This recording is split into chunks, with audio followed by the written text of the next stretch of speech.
I'm of the opinion that that children aren't raised right. And children aren't raised right because we don't know how to do that. And so it gets discovered. But it gets discovered in every single generation, constantly by every single family. And that's partly because we don't have enough grandparent involvement, and partly because families are separated from one another. And so we kind of raise kids, and we have this weird education system, and we have this odd problem of balance, and education is done differently in different regions and provincially, and things are a little bit odd. But and all that's kind of, it's bad. It's kind of kindergarten until these citizens become adults. And so I'm of the opinion that there is an opportunity for that adult at some point, and it can take forever, it's self directed, for that person to raise themselves afterwards. So when people talk about like self improvement, quote unquote, well, yeah, because nobody else was there doing it right the first time. So that adult has to pursue their own path. And often it takes them a long time just to realize that that's a thing that they could have done, should be doing.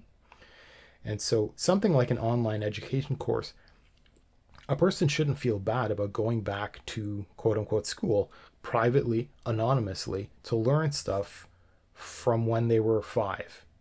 Like, like, or going and buying, like secretly buying paints and getting watercolors like that are meant for the 6 to 12, and just like playing in the privacy of their garage, and it like in secret, and then just tearing everything up and throwing it away in secret. It's like you can do all this stuff. You can go and explore. You can get Play-Doh or clay, or you can dough and water or whatever, and just goof around like a child.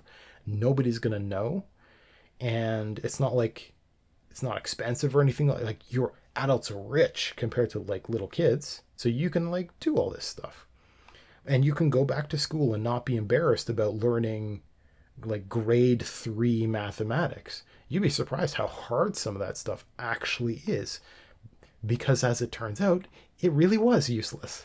So you just let it all go. Like your early mathematics, the way they teach math is really weird.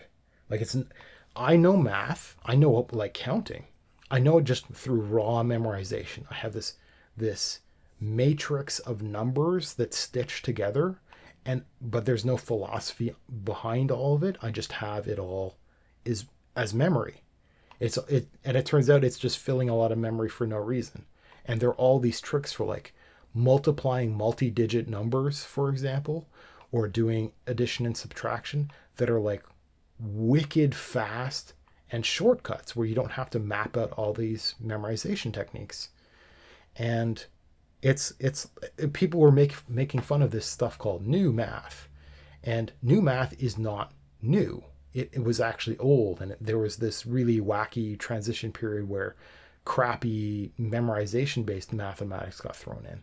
So like basic arithmetic is what I'm talking about, for example. So like, what's 7 plus 5? Well, 7 plus 5 is 5 minus 2, and 7 plus 3 plus 2, and it was just like weird tricks like that. And I'm probably explaining it wrong, but you're actually doing these rounding techniques. You're subtracting to pull numbers away from other numbers. And I had kind of learned to do that on my own, but it's actually being taught formally. It was never taught to me like that when I was growing up. It was you understood numbers in certain ways, and it just turned out to be mapped out as physical raw, terribly uncompressed memory, and it's been wasting a chunk of my brain. And so I get to go back and act like a little kid again, and it's fascinating to do that.